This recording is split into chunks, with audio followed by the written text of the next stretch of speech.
I never thought I'd be the kind of woman who would fight back. For 3 years, I wasn't. For 3 years, I was the woman who flinched at loud noises, who wore long sleeves in July, who perfected the art of making myself invisible. But tonight, as I heard Derek's truck pull into the driveway at 11:30, gravel crunching under his tires in that particular angry way, I knew something was different. I was different. The front door slammed open. I stood in the living room, not cowering in the bedroom like usual, not hiding, not preparing excuses for whatever imaginary crime he'd accuse me of tonight. "Natalie." His voice boomed through the house, slurred and dangerous. The smell of whiskey hit me before he did, that familiar scent that used to make my stomach drop. He stumbled into the living room, his expensive suit wrinkled, his tie hanging loose. Those blue eyes that once made me feel safe now searched for something to destroy. They landed on me. "Where the hell have you been going on Tuesday and Thursday nights?"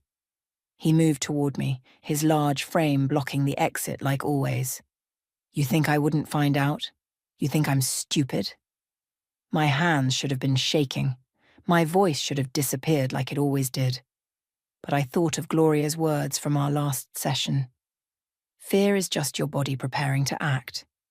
Let it fuel you, not freeze you. "I've been taking a class," I said, my voice steady in a way that surprised even me. "A class?" He laughed, but there was no humor in it.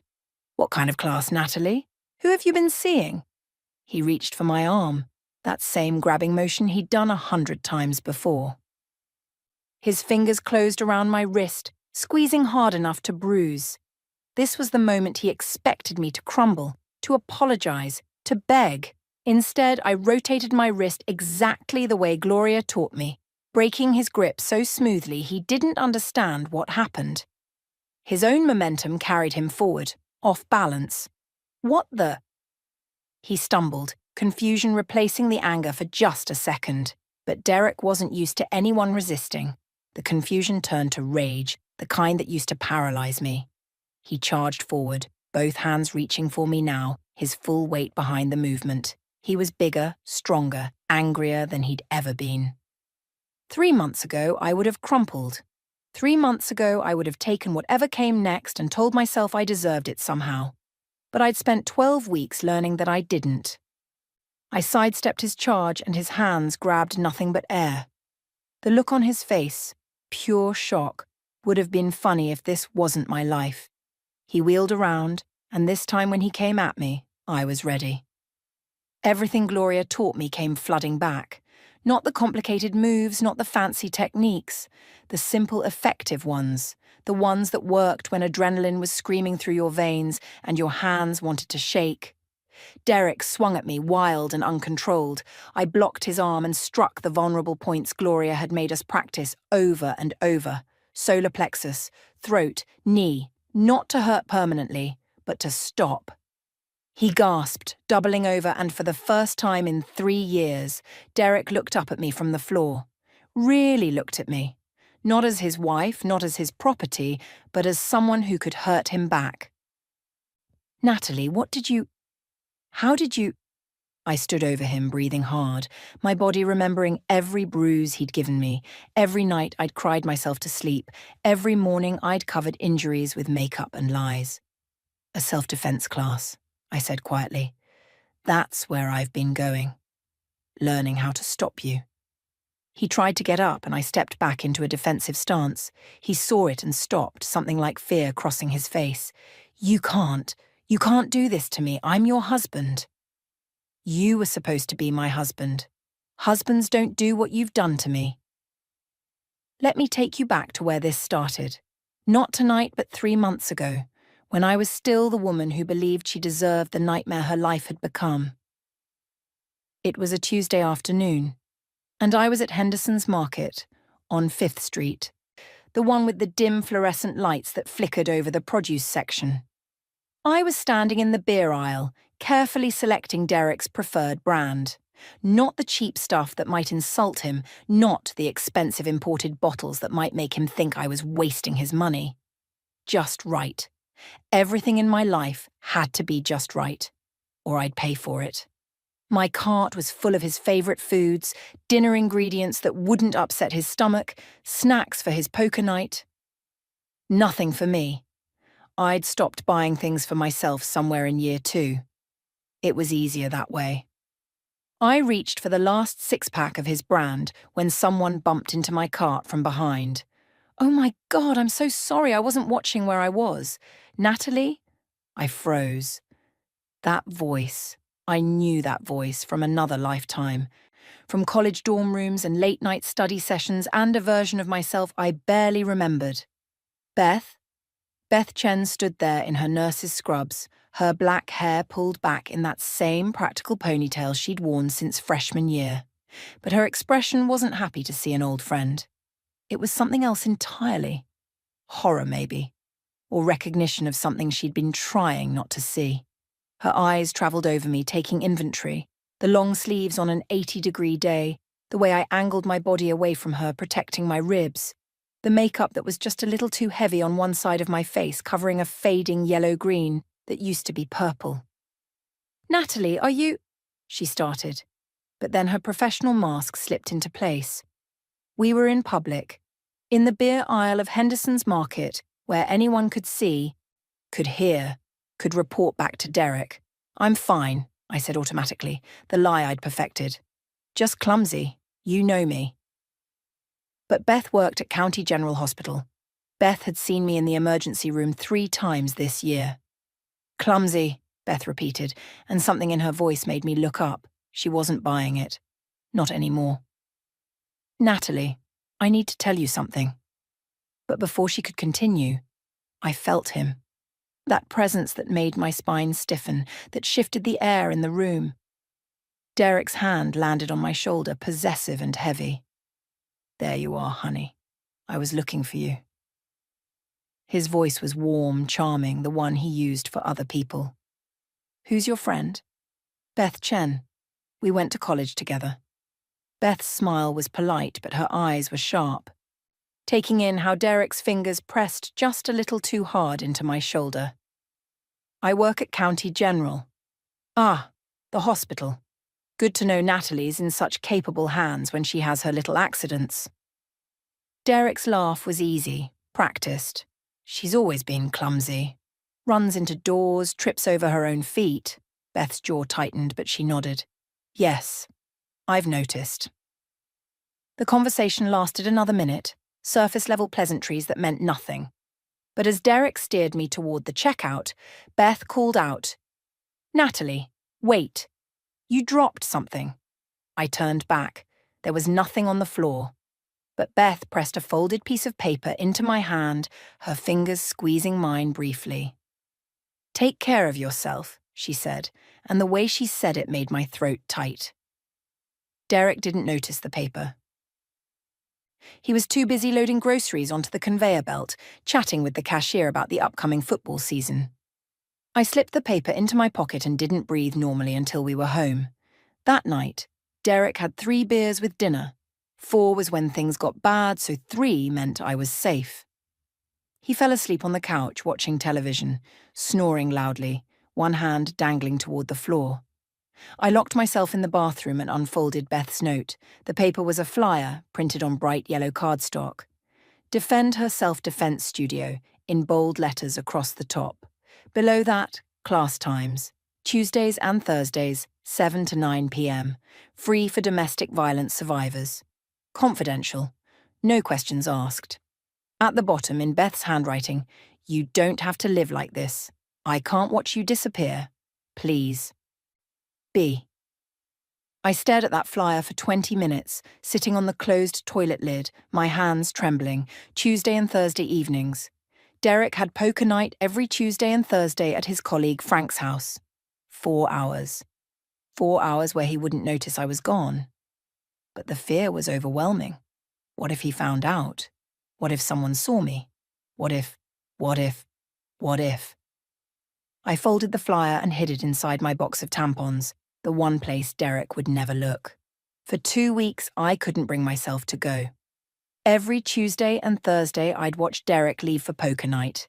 and I'd sit on the couch with that flyer burning a hole in my pocket, imagining what might happen if I were brave enough. On the third Tuesday, something changed. Derek came home early from work, angry about a deal that fell through. He wasn't drunk, which somehow made it worse. Drunk Derek was unpredictable. Sober, angry Derek was calculated. He grabbed my wrist for some imagined offense. I'd put his coffee mug in the wrong cabinet and twisted it until I heard something pop. I spent 20 minutes in the bathroom running cold water over the swelling, biting my lip to keep from crying loud enough for him to hear. When I came out, he was calm again, apologetic in that way that meant nothing. "You know I love you, right? You just make me so crazy sometimes, Natalie. Why do you make me do these things?" That night after he left for poker, I got in my car. My wrist throbbed as I gripped the steering wheel. The Defender studio was in an old warehouse building downtown, the kind of area that gentrified students called up and coming and everyone else called rough. I almost turned back 3 times. The studio was on the second floor. I could hear voices as I climbed the stairs, women's voices, some laughing. How could they laugh in a place like this? The door was plain metal with a small sign. I stood outside for 5 minutes before I could make myself knock. A woman opened it. She was shorter than me, but built like she could break concrete with her bare hands. Short grey hair, warm brown eyes, and a scar above her left eyebrow that looked old and earned. "You here for the class?" Her voice was kind but direct. I nodded, not trusting my voice.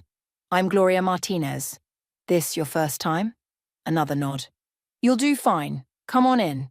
We don't use names unless you want to. We don't ask questions unless you want to answer them. We just teach you how to protect yourself. Sound good?" The studio was bigger than it looked from outside. Mats covered most of the floor. 7 other women were scattered around, ranging from college age to a woman who might have been 70. All of them had the same look in their eyes, the look I saw in my mirror every morning. "All right, everyone, we've got someone new tonight," Gloria's voice carried across the space. "Let's start with basics. Remember, the first thing we're fighting isn't an attacker. It's the freeze response. Your brain wants to shut down when you're scared. We're going to teach it a new reaction." For the next 2 hours, I learned things I'd never imagined. How to break a wrist grab, where to strike to make someone let go, how to use an attacker's size and momentum against them. But more than that, I learned I wasn't alone. During water break, a woman about my age sat next to me. She didn't say anything, just rolled up her sleeve to show a scar pattern I recognized. Cigarette burns. 6 months of training, she said quietly. Last week he tried again. I walked away. He didn't. I drove home that first night with my muscles aching and something else stirring inside me, something I thought Derek had killed years ago. Hope, maybe. Or just the tiniest spark of anger that I'd let myself become this person. For the next 2.5 months, I lived 2 lives. The first life was the one Derek saw. The obedient wife who had dinner ready at 6, who laughed at his jokes, who never questioned when he needed to work late or when money disappeared from our account. The wife who wore turtlenecks and long sleeves and smiled when his mother called to tell me how lucky I was to have such a successful husband. The second life happened every Tuesday and Thursday between 7 and 9 p.m. I told Derek I'd joined a book club at the library. He barely looked up from his phone when I mentioned it. "Just be home before I am," he'd said. "And don't waste money on books. You've got plenty you haven't read." Those Tuesday and Thursday nights became everything. Gloria worked us hard, harder than I'd ever worked at anything.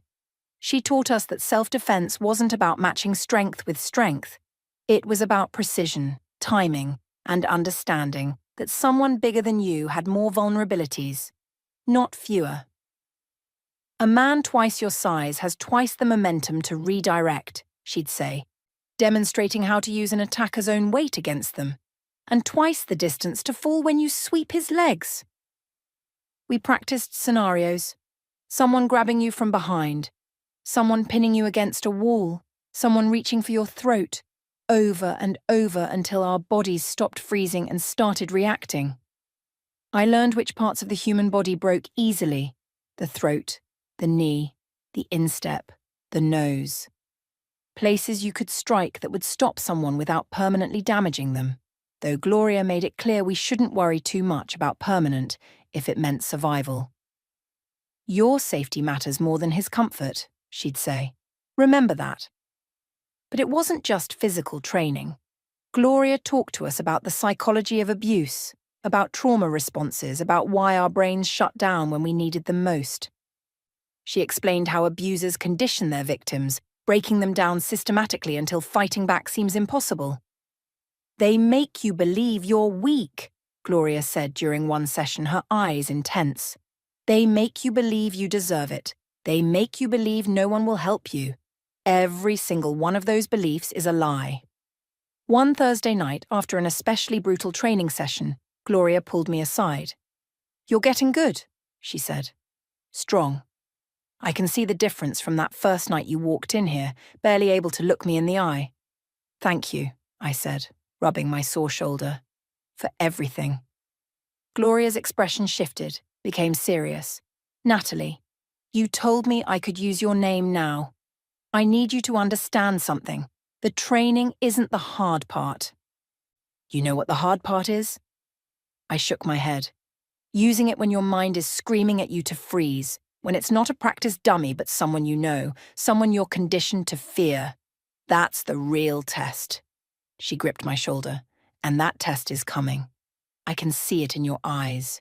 You're getting ready to leave him." "I don't know if I can," I whispered. "You can, but you need to know. Men like your husband, they sense when they're losing control. Things might get worse before they get better. Are you prepared for that?" I wasn't sure, but I nodded anyway. 3 days later, everything fell apart. Derek's pharmaceutical company announced restructuring. Budget cuts. His regional manager position was under review, which was corporate speak for "you might be fired." Derek, who built his entire identity around his career success, who used his job title like armor, was suddenly vulnerable. He came home early that Wednesday afternoon. I wasn't expecting him.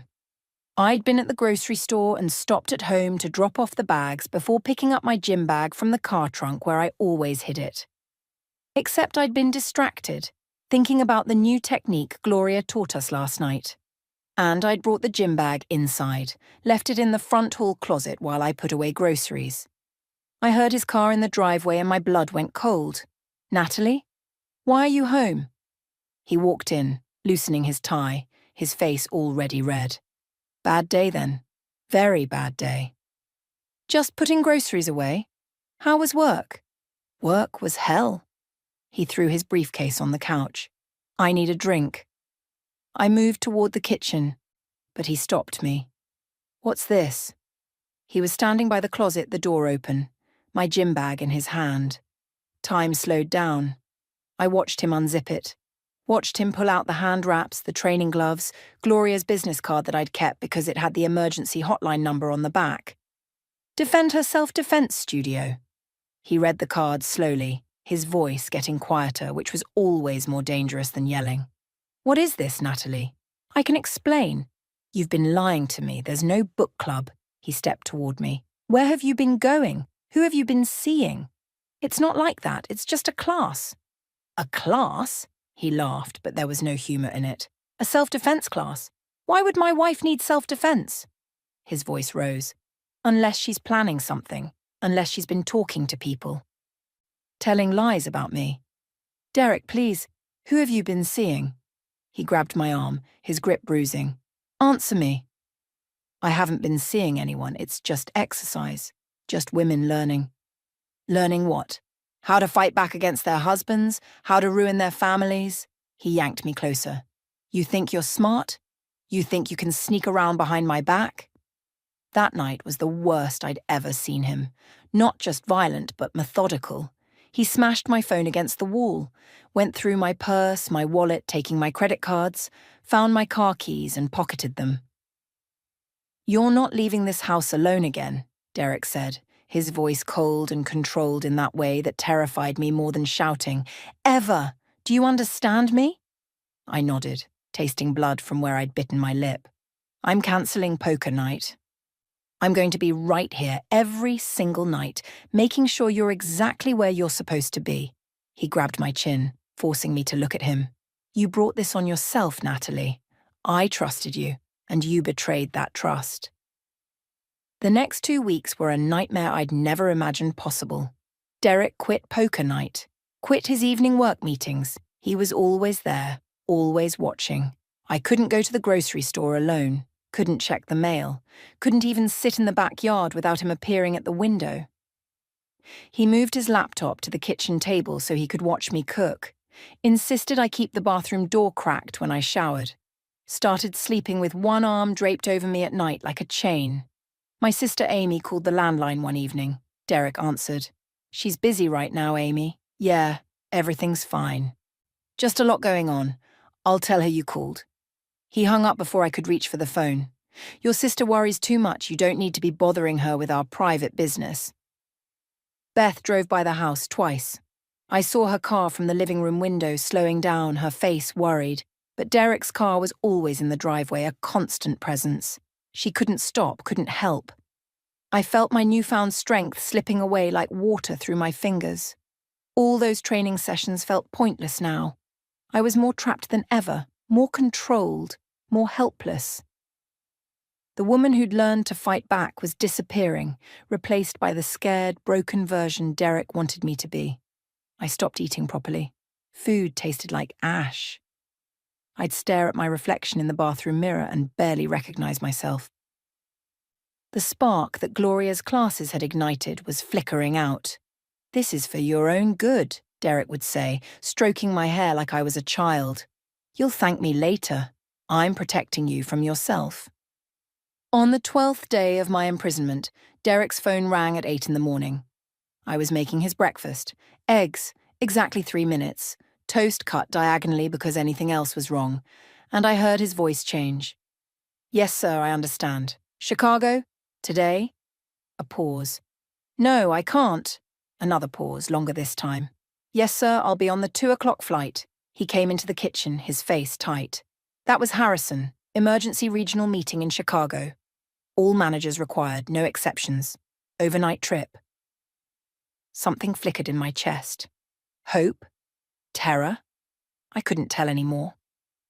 I'll be fine, I said quickly. You should go. Derek stared at me for a long moment. Then he went upstairs. I heard drawers opening, closing. When he came back down with his overnight bag, he had my car keys in his hand. These stay with me? He pocketed them. Then he went to my purse, took my credit cards, found my laptop in the bedroom and locked it in his car trunk. Mrs. Henderson next door will be checking on you. I've already called her. If you're not here when she comes by, if anything seems off, she's going to let me know immediately. Derek, I'm not going anywhere. That's right. You're not. He leaned close, his breath hot on my face. And when I get back tomorrow night, we're going to have a serious talk about your future. About whether you can be trusted. About whether this marriage can even continue if you're going to keep lying to me. The threat hung in the air between us. Then he kissed my forehead, gentle and horrible, and walked out the door. I stood in the empty house listening to his car pull away, and something inside me broke open. Not in a bad way. In the way a dam breaks when the pressure becomes too much. I couldn't live like this anymore. Either I acted now or I never would. There would be no second chance. I searched the house frantically, found an old flip phone I'd hidden years ago, back when Derek first started getting controlling, before it got really bad, before I learned to hide everything that mattered. The battery was almost dead, but it had enough charge for one call. My hands shook as I dialed Gloria's number, the one I'd memorized because Derek checked my phone constantly. Hello? Gloria's voice, worried, cautious. It's Natalie. My voice cracked. I need help. Thank God. Beth called me 3 weeks ago. We've been trying to figure out how to reach you. Are you safe right now? He's gone, Chicago, overnight. But Mrs. Henderson is watching the house and he took my car keys and we'll handle it. Beth and I? Can you be ready at 2 a.m.?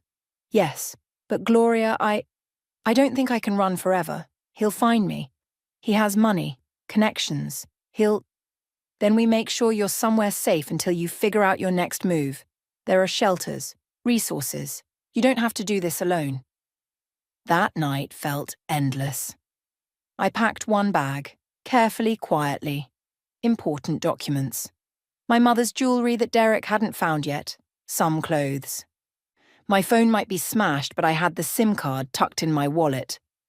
At exactly 2 a.m, I heard a soft knock. Beth was at the back door with bolt cutters for the locked gate Derek had installed last year. We moved quickly, silently. Mrs. Henderson's house was dark. Her son's bedroom window glowed blue from his computer, but he was wearing headphones, focused on his game. We almost made it. I was sliding into Beth's passenger seat when my old flip phone rang. Derek's number. My blood froze. "Don't answer it," Beth whispered. But the phone kept ringing. Then it stopped, then started again. A text came through. "Mrs. Henderson's son saw you. I'm coming home. You better be there when I arrive." Beth's hands tightened on the steering wheel. "We need to go. Right now." But I was already opening the car door. "No, drive away, Beth. Now." "Natalie, are you insane? He's coming back." "I know." Something had shifted inside me during those 2 weeks of captivity. Something hard and clear and absolutely certain. I can't run forever. He'll find me, track me down, make my life hell even if I get away. I need to face him, one last time. On my terms. "That's exactly what gets women killed." Beth grabbed my arm. "Gloria would tell you the same thing. You don't confront them.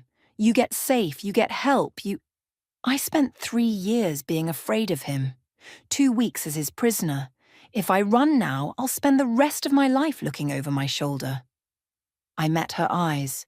He needs to understand that I'm not his anymore.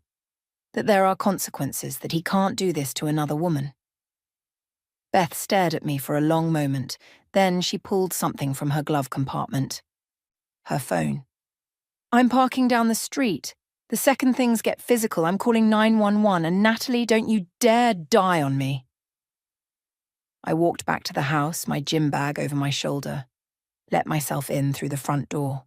The house was quiet, waiting. I stood in the living room and waited too. 43 minutes later, I heard his truck. Gravel spraying, engine roaring. He'd driven like a maniac from wherever he'd been. The front door exploded open. "Natalie!" I stood there, gym bag at my feet, hands steady for the first time in 3 years. "I'm here!" Derek thundered down the stairs, his face purple with rage. "You tried to leave. You tried to sneak out like a thief in the night after everything I've done for you." "Everything you've done to me," I corrected quietly. That stopped him for a second. Then the rage came back, doubled. "You ungrateful, I gave you everything, a home, money, security, and this is how you repay me. You gave me bruises, broken bones, 3 years of terror. I gave you discipline when you needed it." He moved toward me. "You made me do those things, but I'm done being patient. I'm done being nice." He charged at me with more violence than I'd ever seen from him. But my body didn't freeze. Every Tuesday and Thursday night, every drill, every scenario Gloria made us practice, it all came flooding back.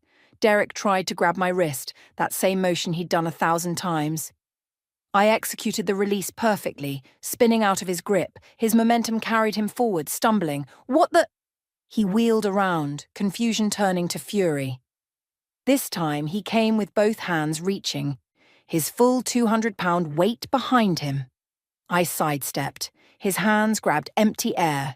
He crashed forward into the decorative bookshelf, the one with his mother's ridiculous, world's best husband mug collection. The mugs came tumbling down like ceramic rain, bonking him on the head one by one.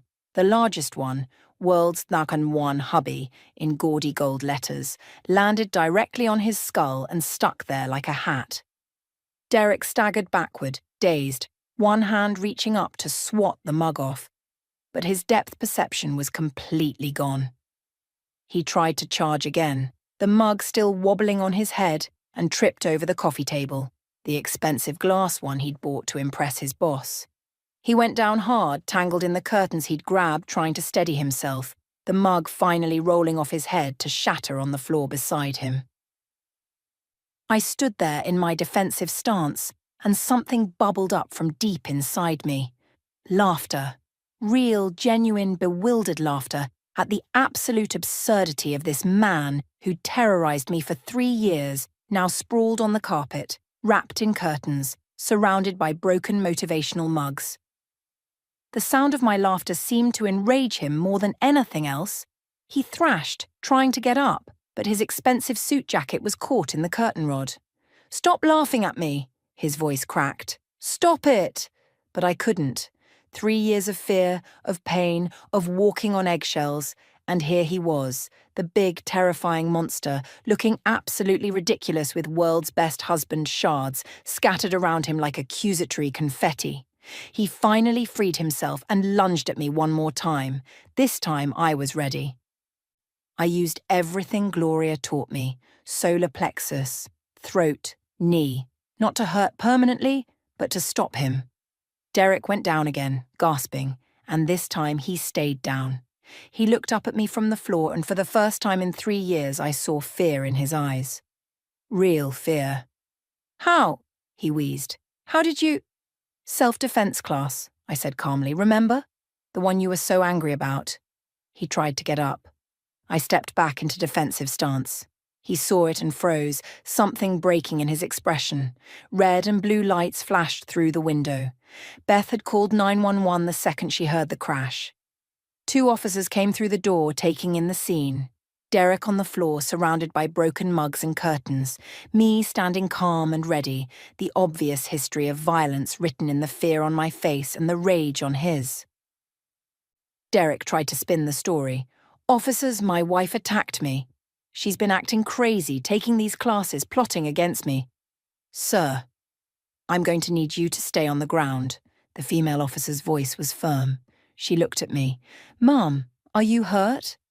"Not this time," I said. The male officer was already photographing the scene, the broken phone from weeks ago that Derek had never cleaned up, the new holes in the wall, evidence everywhere. "We have documentation," I said quietly. 3 years of hospital records, photos, witness statements from my friend who's a nurse at County General. Derek's face went white. "You've been planning this. You set me up." "No," I said. "I just stopped letting you get away with it." Beth appeared in the doorway, her phone in hand. I recorded everything from outside, audio and video. "It's all here. Him threatening her, him attacking first, everything." "There's more," the female officer said, looking at her partner's phone. "Dispatch says a neighbor's son was live streaming and caught footage through the window. It's already been sent to the station." Derek's face went from white to grey. "That kid, he was supposed to be helping me. He called me when she tried to leave." "He also accidentally recorded you smashing her phone 2 weeks ago," the officer replied. "Window reflection, crystal clear footage." They handcuffed Derek and read him his rights. As they lifted him to his feet, he looked at me with something between hatred and disbelief. "You'll regret this, Natalie. I'll fight this. I'll make your life hell." "No," I said, my voice steady. "You will. Because every woman you ever look at from now on will know what you are. And you'll remember the night you learned you're not invincible and that your mother's mugs have better aim than you do." The officers led him out. One of them stayed behind to take my statement while paramedics checked me over. Beth sat beside me the whole time, her hand in mine. "You're insane," she whispered, "but you're also the bravest person I know." "I'm not brave," I said. "I'm just tired of being afraid." 6 months passed like a strange dream. I pressed charges. Derek's expensive lawyers tried everything, but the evidence was overwhelming. Hospital records dating back 3 years, all treated by Beth, all documented. The video footage from that final night. The live stream recording that had gone semi-viral in the local gaming community with the caption, "When the boss fight doesn't go as planned." Derek's trial was set for next month, but his lawyers were already pushing for a plea deal. They knew they couldn't win. I moved into a small apartment across town. Amy flew in the day after Derek's arrest and stayed for 3 weeks, horrified that she hadn't known, hadn't seen. We cried together, talked for hours, began rebuilding the sisterhood that Derek had slowly poisoned. "I should have known," she kept saying. "I should have pushed harder when you kept cancelling our visits." "He was good at hiding it," I told her. "And I was good at lying. That's what abuse does. It makes you complicit in your own suffering." I started teaching again, part-time at first. Elementary school, second grade. Helping children learn to read. Some of them came from difficult homes. I recognise the signs now. The flinching, the over-apologising, the desperate need to please. I made sure to document everything, to connect families with resources, to be the person I'd needed when I was drowning. Every Tuesday and Thursday evening, I went back to Gloria's studio. Not as a student anymore, but as a volunteer instructor. I helped train other women, shared my story, showed them that fighting back was possible. Gloria hugged me the first night I came back. "I knew you had it in you," she said. "From that very first night, when you could barely look me in the eye. I knew." The viral video became an unexpected teaching tool. Gloria showed it to new students as proof that abusers look far less intimidating once you stand up to them. "See that?" she'd say, pausing on the frame where Derek had the mug stuck on his head. "That's a man who thought he was powerful, thought he was in control. Violence isn't power. It's weakness. And weakness falls apart when someone finally says no." Beth and I had coffee every Sunday morning. She'd been carrying guilt for years, watching me deteriorate, treating my accidents in the ER and knowing she couldn't force me to leave. "I almost gave up on you," she admitted one morning. "After the third ER visit, I thought maybe you'd never leave him." "I almost didn't," I said honestly. "If you hadn't given me that flyer, if Gloria hadn't taught me I was worth fighting for, I'd probably still be there. Or dead." The letter arrived on a Tuesday morning, 6 months and 3 days after Derek's arrest. It was from his lawyer's office, thick and official. Inside was a handwritten note from Derek asking me to drop the charges, claiming he was getting help, attending anger management, seeing a therapist, promising he'd changed. I almost threw it away without reading further. But something made me look at the second page. It was another letter, this one required by his court-mandated counselling programme. A full acknowledgement of his actions. No excuses, no justifications, just raw admission of what he'd done. "I hit you," it read. "I controlled you. I isolated you from everyone who loved you. I made you believe you were worthless. I destroyed who you were and tried to remake you into someone who existed only to serve me. I terrorized you in your own home. I made you afraid to breathe wrong, to speak wrong, to exist wrong. I took 3 years of your life and filled them with pain and fear." The words continued, page after page of specific incidents, specific cruelties, things I'd almost convinced myself hadn't been that bad, things I'd minimized to survive. The final paragraph made me set down my coffee cup. I will never hit another woman again. Not because I've changed, but because I'm terrified of what happens when they stop being afraid. Because I learned that night that violence only works on people who won't fight back. And because every time I close my eyes, I see you standing over me, not with hatred, but with something worse. Pity. You pitied me. The great Derek Brooks, brought down by his wife and a collection of coffee mugs. I will carry that humiliation for the rest of my life. And maybe that's exactly what I deserve. I put both letters in my evidence folder. Then I drove to the courthouse for the pre-trial hearing. The courthouse steps seemed impossibly tall as I approached. Derek's family was there. His mother, his brother, his cousin who was some kind of lawyer. They glared at me like I was the villain in this story. But I wasn't alone. Gloria stood to my left, solid as a wall. Beth to my right, her nurse's badge still clipped to her scrub top from her morning shift. Amy behind me, one hand on my shoulder. We climbed those steps together. Inside, Derek sat at the defendant's table in an orange jumpsuit. He'd lost weight, looked smaller somehow. When he saw me, something flickered across his face.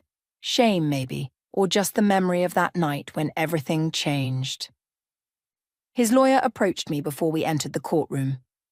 "Mrs. Brooks, my client would like to discuss a plea agreement. He's willing to plead guilty to assault charges in exchange for a reduced sentence, but he's asking, respectfully, if you might consider a recommendation for leniency." I looked past the lawyer to where Derek sat, his shoulders hunched, his hands cuffed in his lap. "No," I said clearly. "No leniency.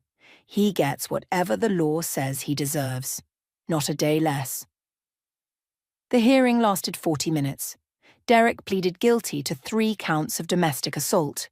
Sentencing was set for 6 weeks from now, likely 18 months in prison, plus probation, plus mandatory counselling, plus a permanent restraining order. As they led him away, Derek looked back at me one more time. He opened his mouth like he wanted to say something, then closed it. There was nothing left to say. Outside the courthouse, Gloria put her arm around my shoulders. "How do you feel?" "Free," I said. And I meant it. 1 year later, I stood in Defend Her studio teaching an evening class. 15 women, all ages, all with stories written in their careful movements and downcast eyes. "My name is Natalie," I said, "and I'm going to teach you something important tonight. Not just how to throw a punch or break a grip. I'm going to teach you that you're worth defending, that you deserve to take up space. That fear is not a life sentence." I still kept one of those world's best husband mugs, not in some prominent place, but in the back of my kitchen cabinet. A reminder that sometimes the universe has a sense of humour, that bullies look ridiculous when they fall, that the things we're most afraid of are often less powerful than they seem. Derek was released after 14 months with time served. I heard through Beth that he moved 2 states away, worked construction, attended his mandated therapy sessions. His mother still sent me hate mail occasionally, which I forwarded directly to my lawyer. I never saw him again, and that was exactly how I wanted it. Amy visited every few months. We'd grown closer through crisis the way sisters sometimes do. She started a blog series about domestic violence that went viral, raising awareness and funds for shelters. She never used my name, but I recognized our story in every word. Beth and I remained close. She'd started working with the hospital's domestic violence advocacy program, training staff to recognize signs of abuse and connect victims with resources. "You changed my life too," she told me once. "Watching you find your strength, it reminded me why I became a nurse, to help people, to see them through their worst moments and out the other side." On the 2-year anniversary of that final confrontation, Gloria threw a small celebration at the studio. Just the core group of women who'd been training together since the beginning. "To Natalie," Gloria raised her water bottle in a toast, "who proved that courage isn't the absence of fear, it's deciding that something matters more than fear." "To all of us," I corrected. "Every woman who ever said enough, every woman who fought back, every woman who survived." We clinked our bottles together, these warriors in yoga pants and tank tops, these survivors who'd reclaimed their lives one defensive stance at a time.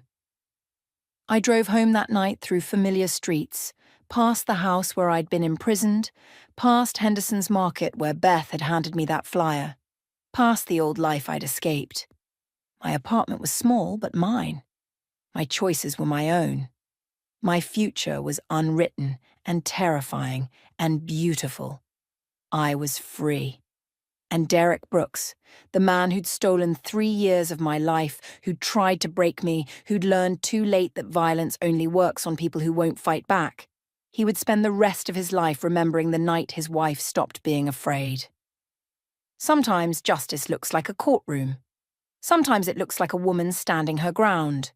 And sometimes, just sometimes, it looks like a man on the floor, covered in broken coffee mugs, finally understanding that he was never as powerful as he thought. I smiled as I unlocked my apartment door. Tomorrow I'd teach another class, help another woman find her strength, continue building the life I deserved. But tonight I was just Natalie Brooks, survivor, teacher, fighter, and that was more than enough.